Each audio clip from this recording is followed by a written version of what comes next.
성경 봉독하겠습니다. 구약 성경 앞부분에 있습니다. 민수기 12장 1절에서 3절까지, 민수기 12장 1절에서 3절까지 같이 봉독하겠습니다. 모세가 구스 여자를 취하였더니 그 구스 여자를 취하였으므로 미리암과 아론이 모세를 비방하니라. 그들이 이르되 여호와께서 모세와만 말씀하셨느냐 우리와도 말씀하지 아니하셨느냐 하며 여호와께서 이 말을 들으셨더라. 이 사람 모세는 온유함이 지면의 모든 사람보다 더하더라. 아멘. 우리의 신앙생활은 분별력을 요구를 합니다. 이 세상에는 진리와 비진리가 섞여 있기 때문에 그렇습니다. 우리 자신도 욕망을 지닌 존재로서 그 욕망을 생명의 길인 양 착각할 때가 많습니다. 그래서 육체의 소욕은 성령을 거스르고 성령은 육체를 거슬러서 이 둘이 서로 대적하는 그런 상황 속에서 우리가 살아가는데, 그 상황 속에서 우리는 우리가 원하는 영적인 결실을 맺지 못하게 되는 그런 일을 당할 수도 있습니다. 따라서 신앙적인 이 분별력이라고 하는 것은 우리가 영생을 얻기 위해서 반드시 갖춰야 되는 그런 역량이다, 이렇게 얘기를 할 수가 있습니다. 오늘 본문의 말씀을 함께 묵상하면서 신앙적인 분별력을 우리가 어떻게 개발할 것인가, 이것을 같이 살펴봤으면 좋겠습니다. 오늘 본문을 보니까 이 모세의 남매가 다 등장을 합니다. 모세는 여러분들이 잘 아시다시피 이스라엘 민족을 애굽의 압제로부터 영도해낸 민족의 지도자지요. 그 지도자가 이제 형이 있었고 또 누나가 있었습니다. 미리암이 제일 큰 사람이에요. 누나고, 그 다음에 아론이 있고, 그 다음에 이제 모세입니다. 모세가 막내죠. 근데 이 유대인의 전성을 보면은 미리암은 아마 이 모세보다 한 8세 정도 누나였지 않았을까, 이렇게 추정을 합니다. 그리고 출애굽기를 보면은 아론은 모세보다 3살이 많았다, 이렇게 기록을 하고 있습니다. 출애굽기 7장 7절에 그렇게 기록이 되어 있습니다. 그러니까 이 남매가 실은 지금 고령이죠. 다들 고령입니다. 나이가 많습니다. 지금 이 상황은 이들이 이스라엘 백성들을 이끌고 이스라엘 광야에서 광야 생활의 여정을 이어가고 있는 그런 상황에 있습니다. 그런데 그 상황 속에서 이제 미리암과 아론이 모세를 비방하는 이런 일이 생겼습니다. 그 이유는 모세가 구스 여자를 아내로 맞이한 것 때문이었다, 이렇게 기록을 하고 있습니다. 그런데 성경에서는 그 이유를 좀 특이하게도 반복해서 얘기를 하고 있죠. 모세가 구스 여자를 취하였더니 그 구스 여자를 취하였으므로, 이렇게 반복해서 알리고 있습니다. 그러니까 이 구스족을 2번 이렇게 언급을 한 것으로 봐서 우리가 추정하건대 아마 모세가 동족 가운데 여인을 취해서 아내로 삼지 않은 것이 아마 비방의 원인이 아닐까, 이렇게 짐작을 해봅니다. 이런 비방에 대해서 아마 모세는 하나님의 뜻에 따라서 그렇게 결정을 했다, 아마 이렇게 답을 했을 법하지요. 왜 그렇게 추정을 하냐면은 2절에 보니까 여호와께서 모세와만 말씀하셨느냐 우리와도 말씀하지 않았느냐. 하나님의 뜻을 네가 거론을 하는데 너만 하나님의 뜻을 듣는 게 아니고 우리도 하나님의 뜻을 듣는다, 이렇게 이제 반박을 한 것이죠. 그래서 자기들도 하나님의 말씀을 듣는 자들이기 때문에 이제 그런 입장에서 이제 자신들의 주장을 이제 강변을 이제 하려고 한 것이죠. 자, 이들이 이 모세의 혼인을 비방한 이유를 이제 자세히 한번 검토를 해봅시다. 우선 모세가 그 여인을 첩으로 취했을 가능성. 왜냐하면 모세는 40세 그 근방에 결혼을 하지 않았습니까? 그 미디안 광야에서 십보라라고 하는 여인과 결혼을 해서 그 생활을 이어가고 있었죠. 40년 동안의 결혼 생활 이후에 하나님의 부르심을 받았거든요. 80세 때 이 애굽에서 동족을 이끌어내는 이제 그 일을 시작을 한 것입니다. 이미 결혼을 했단 말이죠. 그래서 여기에서 언급하는 이 구스 여자를 취한 것, 이것을 혹시 이렇게 첩을 취해서 이런 문제가 생긴 게 아닌가, 이렇게 이제 생각을 해볼 수가 있습니다. 그런데 그럴 가능성은 좀 희박합니다. 왜냐하면은 모세가 하나님의 율법을 선포를 하지 않았습니까? 율법을 선포를 하면서 하나님 말씀을 이대로 지켜라.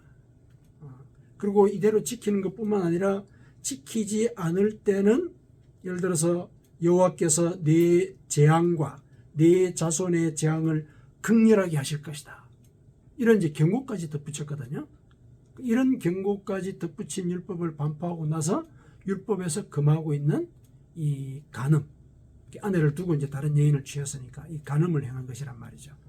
그런 일을 저질렀을까? 이거는 있을 수가 없는 일이다. 왜냐하면 그 자체가 벌써 그 율법의 권위를 훼손하는 것이거든요. 그러니까 그 율법이 하나님의 말씀이라고 선포를 했으면은 이 지도자가 먼저 지켜야 되는, 그래야 백성들이 따르고 그 과정에서 이제 하나님의 뜻이 백성들 가운데 이루어지게 될 것이니까요. 지도력을 발휘하는 데 있어서도 그 사실은 중요한 거거든요. 그 사실은. 그래서 아마 이 첩을 예를 들어서 취했기 때문에 이 미리암과 아론이 비방을 했다. 이렇게는 보기는 조금 어렵다고 생각할 수가 있습니다. 자, 그러면은 율법을 어기지 않고서 예를 들어서 다른 여인을 아내로 취했다면은, 그러면은 그거는 아마 그의 아내인 십보라가 죽은 이후에 새로 혼인을 한 것일 가능성, 이걸 이제 우리가 생각해 볼 수가 있죠. 새로 이제 혼인을 이제 한 것으로. 왜냐면은 모세 자체가 노구인데다가 결국 지금 옆에서 지근거리에서 보필을 해줄 사람이 필요하죠. 왜냐하면 민족을 영도하는 그 큰 일들을 행하고 있기 때문에 지근거리에서 이렇게 보필을 해줄 사람이 필요하단 말이죠.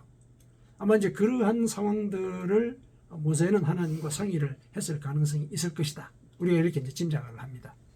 그렇게 해서 이제 결혼을 이제 하게 되었다. 이렇게 이제 우리가 생각을 해볼 수가 있습니다. 혹 이제 여기서 학자들이 이 구스 여인이 십보라를 가리키는 게 아니냐, 뭐 이런 얘기를 하는 경우들도 있습니다. 이제 오래간만에 만났으니까 40년이 지난 뒤에 올케를 만난 거잖아요, 실은.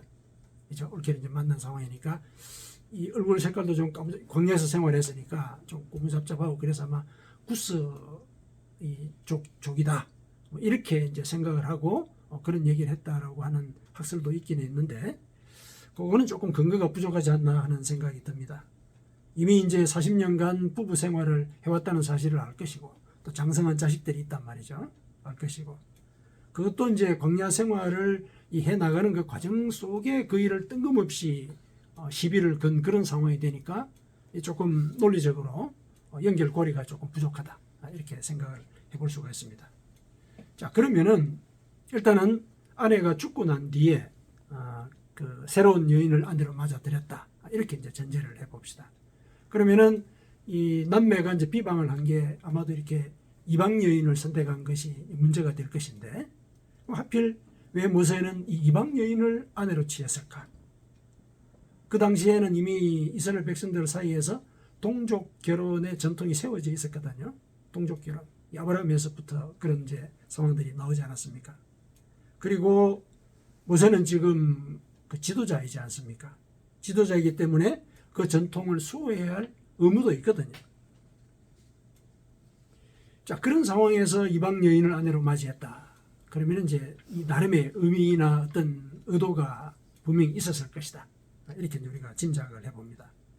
그 이유들 중에 아마도 추정하건대 어떤 정략적인 목적에 따른 결혼이 아니었을까, 이렇게 이제 우리가 한번 생각해 볼 수 있습니다. 왜 이렇게 추정을 하느냐면은 오늘 본문의 그 앞에 무슨 사건이 있었느냐 하면은, 그러니까 11장에 보면은 11장 4절에 이런 얘기가 나옵니다.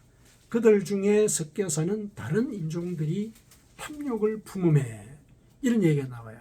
이들이 이스라엘 백성들이 애굽에서 나올 때 같이 따라 나왔어요. 같이 따라 나왔거든요. 노예 생활이 이제 지겨우니까 이제 같이 따라 나왔는데, 이들이 광야 생활에 이렇게 익숙하지 않은 환경에 이렇게 적응을 하려다 보니까 옛날 생각이 많이 나죠. 옛날 생각이 많이 납니다. 이제 그들의 불만이 이제 터져나오기 시작을 합니다. 그래서 우리가 애굽 땅에 있으면 고기도 먹고, 그 고기에다가 마늘도 넣고 파도 넣고 이래가지고 그래도 맛있게 먹고 지냈을 건데, 여기 광야에 나오니까 먹을 것도 없고, 고기라는 거는 뭐 눈을 씻고도 찾아볼 수가 없네. 이 고기도 못 먹는 여기에 우리가 왜 따라 나왔어? 그러면서 이제 불만을 막 퍼뜨리기 시작을 한 거죠. 그 이야기에 이스라엘 동족들이 기가 솔깃한 거예요. 자기들도 고기를 먹고 싶었거든요. 그래가지고 이제 이게 하나의 그 소요 사태가 됩니다. 그래가지고 모세에게 달려가가지고 이제 그렇게 항의를 하죠. 고기를 달라. 고기를 안 주면 돌아가겠다는 얘기예요. 이집트로. 이런 이제 이 분란이 일어났었습니다. 그때 이제 모세가 하나님께 기도를 했고, 하나님이 그 기도를 들어주셨죠. 그래서 메추라기 떼를 몰아서 그들에게 이렇게 먹을 것을, 그 고기를 주셨거든요. 그런데 그 일이 있고 난 뒤 하나님께서 진노하셨습니다. 왜 진노를 하셨느냐면은 그들이 실은 탐욕을 부린 것이다. 고기를 먹고자 한 그것이 하나님의 그 자유의 명분, 그거를 무시하고 육신의 탐욕을 쫓은 것이다. 거기에 대해서 징계를 하신 것이죠. 징계가 이제 그런 의도였다라는 것을 어디서 우리가 짐작을 하느냐면은 민수기 11장 35절에 보면은 하나님께서 징계를 하셨을 때 그들 중에 많은 사람이 죽었습니다. 징계를 받아가지고 많은 사람이 죽었는데, 그들이 죽은 장소를 기브롯 핫다와 이렇게 지칭을 했어요. 기브롯 핫다와. 이 지명의 이름이 뭐냐면은 욕심의 무덤이다. 이렇게 되어 있습니다. 그러니까 욕심을 부리다가 죽었다는 얘기죠. 그러니까 그들이 고기를 요구하고 소요사태를 부린 것은 금 밑바닥 속에 그 욕심이 이렇게 이제 있었다는 거죠. 그러니까 이런 일들이 이방인들이 불만을 먼저 제기를 해가지고 이런 사태가 벌어졌다는 것이죠. 그렇다면은 이방인들의 불만이 앞으로도 벌어지지 않을 것이라는 것을 장담할 수 없기 때문에 그들의 불만을 이 모세가 무시하지 않겠다 하는 어떤 그런 약속의 표시로서 이제 이방 여인을 아내로 취한 것이죠. 그들도 우리의 동족이다, 내 아내의 혈족이다, 이런 이제 이미지를 주는 것이죠. 그런 어떤 정략적인 목적으로 이런 이방 여인을 선택하지 않았을까, 이렇게 이제 짐작을 해봅니다. 물론 이제 이것이 뭐 정확한 추정이냐, 그건 알 수는 없습니다. 왜냐하면 성경이 그에 대한 이유를 알려주고 있지 않거든요. 성경은 그 이유에 대해서 설명을 하기보다는 그러한 사태가 벌어졌을 때 미리암과 아론이 보인 그 태도, 거기에 초점을 두고 있습니다. 그러니까 모세가 그 이방 여인을 취한 것의 그 이유나 원인, 이거 중요하지 않다는 거예요. 중요하지 않고 그 일이 벌어졌을 때 이 남매가 보인 태도, 그게 더 큰 문제다, 이렇게 보고 있습니다. 그런 식으로 이제 이렇게 쭉 기술이 되어 있죠. 왜 그렇게 얘기를 하느냐? 오늘 본문에 이렇게 보면은 이제 하나님께서 그들의 말을 들으셨더라, 이렇게 나와 있지 않습니까? 그들이 비방하는 말을 들으셨더라. 그러고 난 뒤에 오늘 본문 이유를 쭉 읽어보면은 하나님이 미리암과 아론과 모세를 같이 부르셨어요. 당신의 존전 앞으로 부르셨단 말이죠. 불러가지고 직접 그들에게 훈계를 하셨습니다. 그런데 그 훈계는 이 미리암과 아론이 자기들도 하나님의 말씀을 듣는 자다, 이렇게 주장한 그 내용과 관련된 훈계가 주어지게 됩니다. 무슨 말씀을 하셨냐면은 8절에 그렇게 나와요. 민수기 12장 8절에 하나님께서는 선지자들에게 환상이나 꿈으로 말씀을 하신다, 이렇게 이제 얘기를 하세요. 그러니까 그 가운데 이 아론과 미리암도 아마 이렇게 포함이 될 수 있겠죠. 하나님께서 말씀을 하시는 그런 대상으로서 이렇게 하나님께서 말씀을 하시긴 하셨다. 하지만은 모세에 대해서는 내가 그와는 대면하여 명백히 말하고 은밀한 말로 하지 아니하며 그는 또 여호와의 형상을 본다. 이렇게 얘기를 하신 거예요. 그러니까 미리암하고 아론이 그 주장한 바 우리도 하나님의 말씀을 듣는다. 거기에 대해서 하나님께서 이렇게 얘기를 하신 거예요. 그러니까 너도 내가 말을 했던 그런 대상이다. 하지만 모세는 내가 그런 선지자들과는 달리 직접 대면해서 이야기를 나눈 그런 사람이다. 이렇게 얘기를 하는 거죠. 은밀한 말로 하지 않았다. 그런데 너희가 어찌하여 내 종 모세의 비방하기를 두려워하지 않느냐. 이렇게 이제 질책을 하시는 그런 내용이 나옵니다. 그러니까 이 말씀을 볼 때, 모세가 이 여인을 취한 것은 하나님과 이미 대화를 해서 결정을 한 일이다. 이렇게 우리가 정리를 할 수가 있는 것이죠. 하나님께서 허락하신 일이라는 얘기예요. 이 구스 여인을 취한 것이. 하나님께서 그렇게 허락하신 일, 왜냐하면 직접 대면해서 이야기를 하는 그런 상대이기 때문에 미리암과 아론이 그렇게 비난하는 그것은 우리와 그러니까 하나님과 모세와의 그 대화의 내용을 너희들이 모르는 상태에서 너희들의 주관을 갖고 부당하게 모세를 비난한 것에 해당한다. 이렇게 이제 하나님께서 사실은 정리를 해주신 것이라고 볼 수가 있습니다. 이런 지적에 대해서 하나님께서 하신 이 지적에 대해서 이제 하나님의 사역자들을 어떤 이유에서든지 비판해서는 안 된다. 이런 취지로 이해할 필요는 없습니다. 중요한 문제는 뭔가를 비판하거나 비방하기 전에 하나님의 뜻을 먼저 분별할 것. 이게 이제 중요한 거거든요. 그 사실을 일러주기 위해서 하나님께서 그런 말씀을 하신 것입니다. 그 하나님께서 이렇게 지적을 하신 것은 이제 이 미리암과 아론의 그런 명분과 주장이 옳지 않았다. 이걸 이제 하나님께서 일러주신 것이죠. 하나님의 지적을 이렇게 근거로 살펴볼 때 아론과 미리암은 이제 이들이 하나님의 뜻을 분별하지 못했구나 하는 사실을 우리가 알 수가 있습니다. 이들이 하나님의 뜻을 분별하지 못한 그 요인, 그걸 우리가 한번 살펴보도록 하십시다. 이제 그들의 상황으로부터 이제 그 요인을 우리가 추정을 할 텐데요. 일단은 이들이 남매지간이라는 사실에 먼저 한번 생각을 한번 바탕을 한번 또 보십시다. 자, 남매지간이기 때문에 모세가 내리는 그런 어떤 결정들 이런 것들에 대해서 사실은 좀 지근거리에서 중대한 영향을 끼칠 가능성이 있는 그런 관계죠. 이들이 이렇게 교육을 받지 못한 이런 사람들이 아니고 그 당시 사회에서 지도자였거든요. 아론은 제사장이었어요. 제사장이었고 그리고 모세의 대변자였죠. 그 민족들이 다 알고 있어요. 그 사실은. 그도 모세와 같은 지도자라는 거. 미리암은 그럼 어떠냐? 미리암은 선지자로 이렇게 그 당시에 사람들에게 알려져 있었어요. 미리암은 선지자다 하는 그런 내용이 알려져 있었는데 그런 사람이었거든요. 그건 나중에 좀 자세하게 살펴보기로 하고 어쨌든 이 두 사람이 사회적 지도자의 위치에 있었단 말이죠. 그렇다면은 모세가 내리는 그 결정에 대해서 이들과 아마 모세가 먼저 상의했을 가능성도 있죠. 분명히. 그런 이제 이 관계란 말이죠.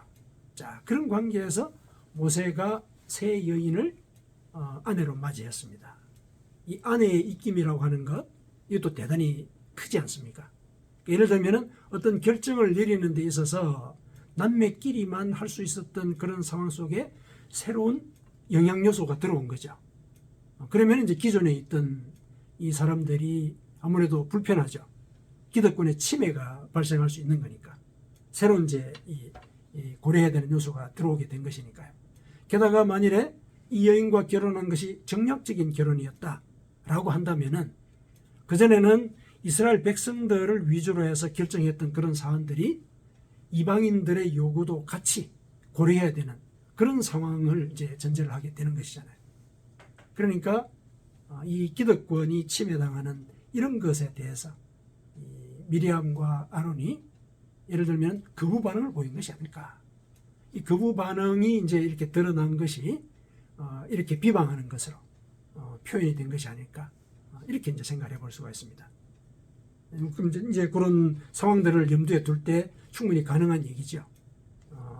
권력 관계 이런 것들을 이제 우리가 생각해 볼 때 그러면은 이제 예를 들어서 이 미리암과 아론은 비방하기 이전에 자기들이 자기들에게 자기들이 가지고 있는 그런 권력과 그 이익 이런 관점에서 그 모세의 일을 바라봤다.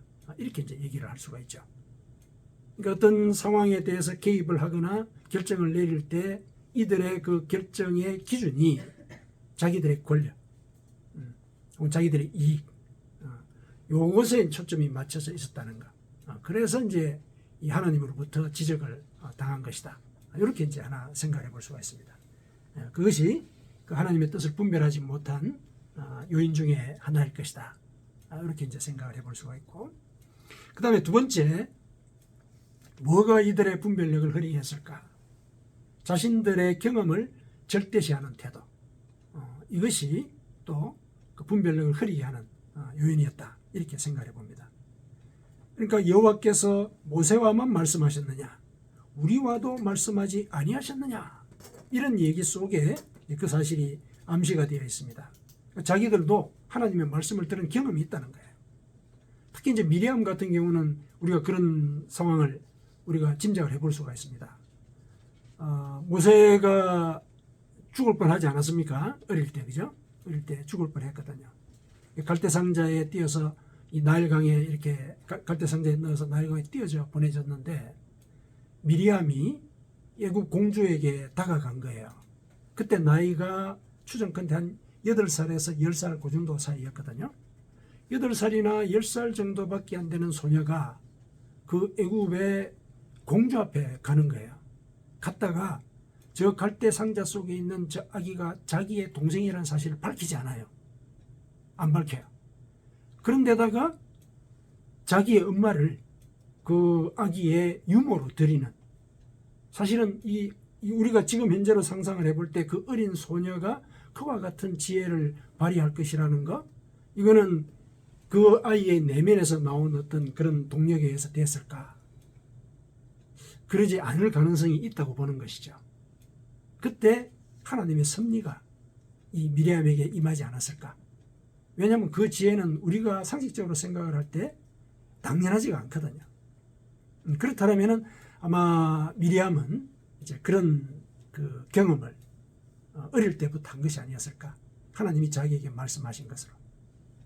그래서 그러한 믿음으로 아마 평생을 살았을 가능성이 있습니다.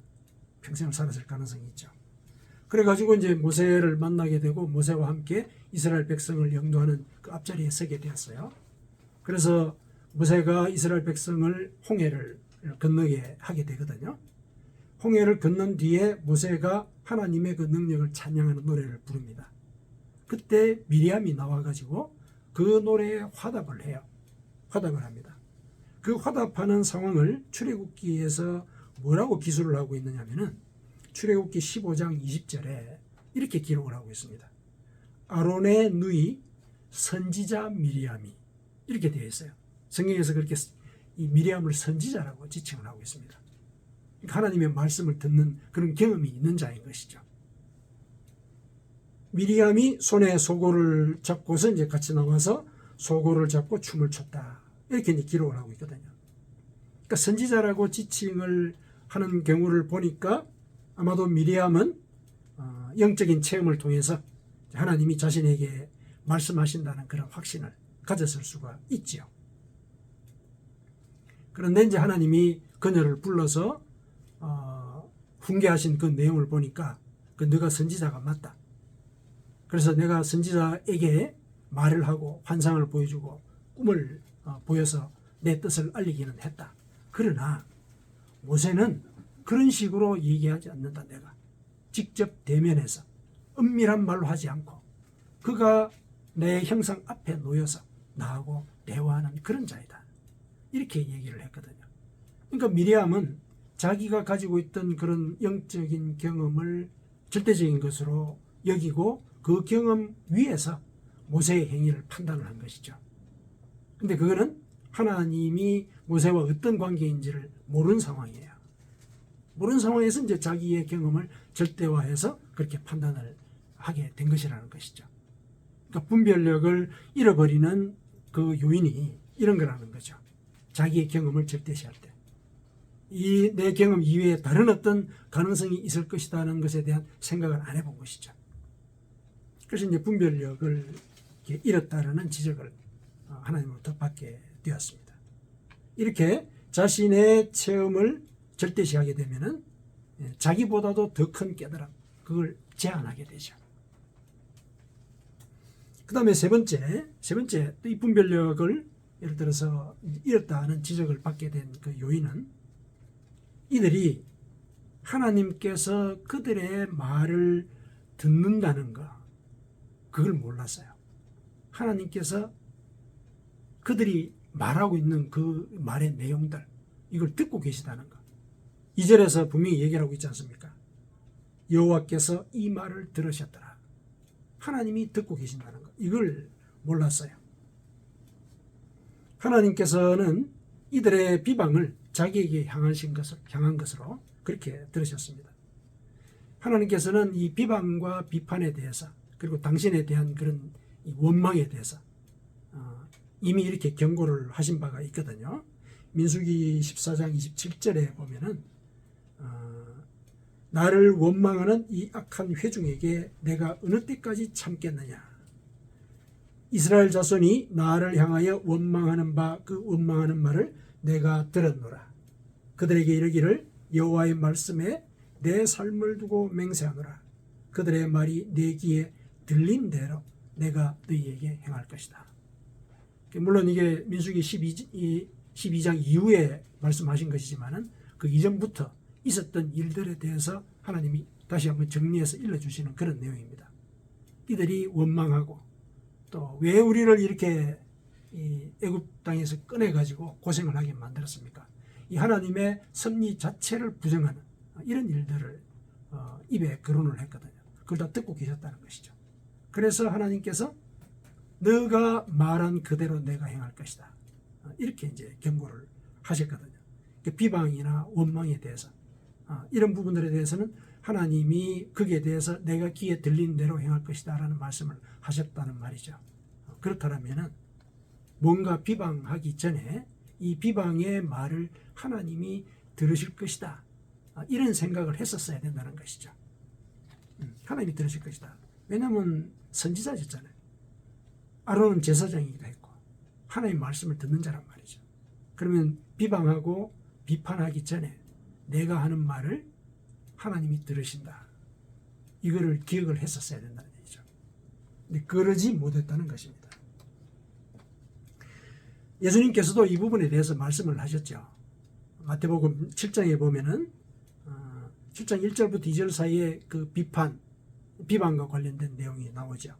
특히 여기서 우리가 중점을 둘 수 있는 내용이 뭐냐면은 너희가 비판하는 그 비판으로 너희가 비판을 받을 것이요 너희가 헤아리는 그 헤아림으로 너희가 헤아림을 받을 것이다, 이런 말씀을 하신 거거든요.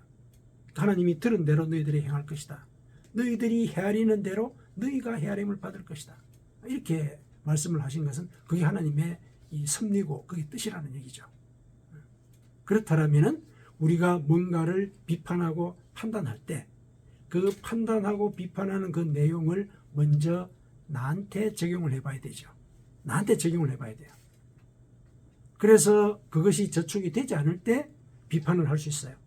비판할 수 있죠. 비판할 수 있거든요. 우리 삶 가운데서 비판할 수 있는데, 비판을 하기 전에 내가 비판하고자 하는 그 내용을 나한테 먼저 적용을 해보라는 얘기죠.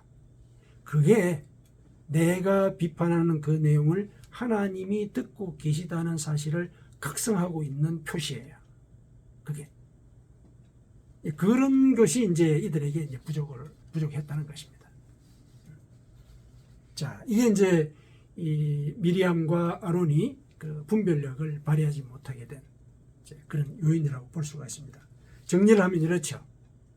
이들이 분별력을 잃어버렸던 요인은 첫 번째가 어떤 일을 결정을 하고 판단을 하고 말하기 전에 이들은 자신의 권력 혹은 이익을 먼저 우선을 했다. 그리고 두 번째는 자기의 경험을 절대시했다. 그래서 다른 어떤 이 기준에 대해서 고려하지 않았다. 그리고 세 번째는 무엇보다도 비방의 행위를 했다. 자기에게 먼저 적용하지 않고 비방을 한 것. 이것이 이들의 그 분별력이 결실된, 없어진 그런 요인이라 이렇게 얘기를 할 수가 있습니다. 그래서 그들이 비판했던 그 비판대로 하나님으로부터 바로 비판을 받은 것이죠. 하나님으로부터. 네가 너만 하나님 말씀을 들었느냐? 우리도 하나님 말씀 듣는다. 이 말 그대로 하나님이 그 말씀을 가지고 이들의 행위를 비판을 하신 것이죠. 내가 선지자들에게 그렇게 얘기를 했지만은 너희들하고 얘기하는 거하고 모세하고 얘기하는 건 다르다. 이렇게 얘기를 하신 것이죠. 이들이 자부하던 그 영적인 권위 자체가 그 순간에 허물어져 버리게 되었죠. 그리고 이제 그것에 그치지 않은 것이 또 더 큰 비극입니다. 그 일이 있고 난 뒤에 미리암이 문둥병에 걸려요. 문둥병에 걸립니다. 왜 아론도 같이 모세를 비방했는데 아론은 면제가 되고 그랬습니까? 이 비방을 미리암이 주도를 했습니다. 미리암이 주도를 했거든요. 그래서 미리암에게 이제 벌이 내려졌습니다. 그때 이제 모세가 다시 중재를 하게 됩니다. 하나님께 긍휼의 은혜를 베푸시기를. 그래서 이제 미리암이 7일 동안만 그 병을 앓게 되죠. 그 이후에는 이제 치유가 되어서 다시 복귀를 하게 됩니다. 그러긴 했지만 이제 이 미리암은 분별력이 부족할 때 당할 수 있는 피해가 무엇인지를 오롯이 혼자서 다 보여주는 그런 일을 당하게 되었습니다. 자, 이들의 이 행적은 우리의 신앙생활의 중요한 반면교사입니다. 바울 사도는 우리에게 분별력을 키울 것을 권면했습니다. 로마서 12장 2절에 마음을 새롭게 함으로 변화를 받아 하나님의 선하시고 기뻐하시고 온전하신 뜻이 무엇인지 분별하도록 하라. 하나님의 뜻을 먼저 분별하는 이런 이제 훈련이 우리에게 필요하다. 바울이 권면을 한 것입니다. 그러면 이제 우리가 분별력을 키우기 위해서 어떻게 해야 되느냐? 이들이 보여줬던 행적과 반대의 행위를 해야 되는 것이죠. 반대 행위를 하는 것. 그러니까 우리가 무언가를 결정하거나 말하고자 할 때 우선 그 일이 누구를 위한 것인지 먼저 살펴야 된다. 나의 이익을 위한 것이냐? 아니면은 하나님의 나라와 그분의 의로운 뜻을 구하는 것이냐? 이거 먼저 우리가 고민을 해야 된다. 결정하기 전에. 누군가를 비난하기 전에. 내가 하는 이 일이 하나님의 나라와 그 다음에 그분의 뜻을 그분의 의로움을 구하는 그런 길이냐. 이거 먼저 생각해야 되는 것이죠. 그리고 우리 자신의 경험이 절대적인 기준이나 원칙이 아니라는 사실, 이거 경각해야 되는 것이죠. 내가 가지고 있는 그 영적인 체험들, 이것조차도 물론 이제 우리가 영적인 체험을 하면은 그 사실 자체가 얼마나 비현실적이고 그만큼 특이한 일이라 이렇게 이제 생각해서 기억에 오래 남고 그것을 절대화할 가능성이 있지만은 그럼에도 불구하고 그 영적인 체험에도 불구하고 나와는 또 다른 영적인 체험을 한 그런 경우가 있을 것이다. 이거 이제 우리가 생각을 해야 되는 거죠. 그래서 그런 경우에는 듣기는 속히 하고 말하기는 더디하며 썩내기도 더디해야 되는 이걸 이제 우리가 생각을 해야 되는 것이죠. 그러니까 내 경험을 절대시하지 않는 것의 행동적인 표현이 듣기는 속히 하고 말하기는 더디하며 썩내기도 더디하는 이런 행위 속에서 이제 증명을 할 수가 있다. 야고보서 1장 19절에 그런 얘기가 나오죠. 야고보서 1장 19절에. 그 다음에 세 번째는 우리의 결정이나 말을 하나님께서 듣고 계신다. 듣고 계신다. 이걸 생각해야 되는 거죠. 듣고 계신다. 이걸 알고 있다면 감히 우리가 아무 생각 없이 누군가를 비난하고 비방하지 않겠죠. 이 비방의 행위를 하나님이 듣고 비방한 그대로 나에게 그대로 이루어질 것이다. 예를 들면 이제 좀 협박 같기도 하고 두려움을 주는 이제 그런 요소일 것 같기도 한데, 그러나 이런 경고, 이것을 받고 깨닫는 것이 지혜로운 것이죠. 미리암처럼 끝까지 가서 문둥병에 걸리는 이런 일은 우리가 피해야 되는 것이거든요. 그래서 이 경고를 우리를 살리기 위한 경고라고 이렇게 받아들여야 되겠습니다. 이와 같은 분별력을 모세는 갖추고 있었습니다. 누나와 형이 자기를 비난을 할 때 그가 왜 반박하고 싶지 않았겠습니까? 그렇죠? 남매지간이니까 더 허심탄회하게 자기를 변호하거나 역정을 낼 수도 있었겠죠. 역정을 낼 수도 있습니다. 명분이 있는 일이니까, 또 하나님이 그렇게 하셨다라고 또 강변을 하기도 하고 막 싸움이 벌어질 수도 있겠죠. 근데 그 순간에, 그러니까 그가 비난을 받는 그 순간에 모세가 보인 반응에 대해서 성경은 이렇게 기록을 하고 있죠. 3절에 이 사람 모세는 온유함이 지면의 모든 사람보다 더하더라. 이렇게 기록을 하고 있습니다. 근데 여기서 온유함이라고 하는 것은 온순하다거나 친절하다 그런 의미가 아닙니다. 그런 의미가 아니고 원어를 살펴보니까 애통해하다, 그리고 겸손하다, 이런 의미입니다. 그러니까 그가 그 순간에 온유함을 보인 이거는 그 순간에 굉장히 억울해하고 또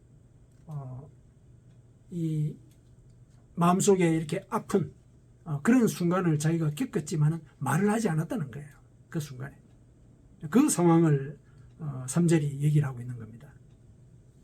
모세가 실은 화도 내고 막 그러지 않았습니까? 사실은 모세가 가나안 땅에 못 들어간 이유가 화를 냈기 때문에 그런 거거든요. 이스라엘 백성들이 물을 달라고 막 이렇게 항의하고 그럴 때 그 지팡이를 들고 바위를 깨면서 화를 냈거든요. 그 때문에 이제 하나님께서 네가 그 순간에 나의 거룩함을 나타내지 못했다. 너는 그래서 가나안 땅에 못 들어간다. 이런 얘기를 하셨거든요. 화를 내는 사람이에요. 그러니까 이 온유함이라고 하는 것이 화를 안 낸다는 그런 차원의 문제가 아니라는 거죠.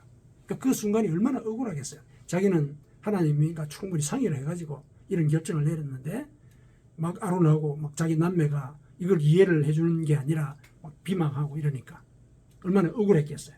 근데 그 억울함을 참은 거예요. 그 순간에. 맞대응을 하지 않았다는 것이죠. 참았습니다. 사실상 자기 신변의 문제이기 때문에 다툼이 일어난 이런 상황 자체가 실은 자기로서는 말을 참아야 되는 그런 상황이긴 했죠. 분별을 한 거죠. 그 순간에. 왜냐하면 자기 신변과 관련된 거잖아요. 아내를 새로 맞이하는 문제니까. 그리고 백성들 앞에서 이 지도부의 분열을 보이는 것, 이거 피해야 되죠. 말을 참은 이유가 이제 그런 것들이라고 우리가 생각해 볼 수가 있습니다. 아마도 그 순간에 모세는 하나님께 기도했을 것이다. 이 억울함을 하나님 풀어주십시오. 당신과 함께 상의해서 결정한 일인데 이들이 그 사실을 알 수가 없는 상황입니다. 하나님께 기도를 했을 가능성이 있습니다. 그래서 그 마음을 읽으시고 그 기도를 받으시고 하나님이 그들을 직접 부르신 거예요. 그래가지고 훈계를 하신 것이거든요. 그러니까 모세가 보인 이 태도, 내가 억울한 이런 상황에 처했을 때 먼저 그 억울함에 기반해서 반응을 먼저 하는 것이 아니라 먼저 이 상황을 하나님께서 왜 허락을 하셨는지 이제 하나님께 여쭤봐야 되는 것이죠. 이게 쉽겠습니까? 쉽지가 않거든요. 이 훈련이 필요한 것입니다. 그래서 훈련의 그 과정 속에서 내가 늘 내 이익을 먼저 취하는 사람인가, 이걸 늘 생각해 봐야 되는 거죠. 그리고 내가 나의 경험을 절대시하는 이런 결정을 많이 하는 그런 일들이 있지 않았는가, 이거 돌아보고, 또 실은 이 비방이라는 행위 자체, 이 자체를 실은 우리가 거리를 둬야 되는 행위거든요. 내가 그런 적이 있는가? 내가 명분을 갖고 있어서 비판을 막 이렇게 하고 싶었는데 내가 그거를 한번 이렇게 가라앉혀 본 적이 있는가? 이런 것들 한번 생각을 해야 되는 것이죠. 그런 것들이 평상시에 나를 훈련시키는 그런 도구가 되는 것입니다. 그때 분별력이 드러나게 되거든요. 그런 과정 속에서 우리가 기도할 때 성령께서 우리에게 임하십니다. 성령이 우리에게 오시면은 모든 것을 가르쳐 주신다 그러지 않았습니까? 그리고 예수께서 하신 말씀을 기억나게 하신다 그러셨어요. 그러니까 그 과정 속에서 우리가 분별력을 키워나가야 되는 겁니다. 신앙생활의 과정 속에서 왜 어려운 일들이 없겠습니까? 유혹도 많죠. 그러나 그 과정을 우리는 분별하면서 지내가야 되죠. 분별하면서 지내가야 됩니다. 분별력을 키워야 되는 이유가 그거죠. 그 끝에 영생이 우리를 기다리고 있기 때문에 그렇습니다. 아멘.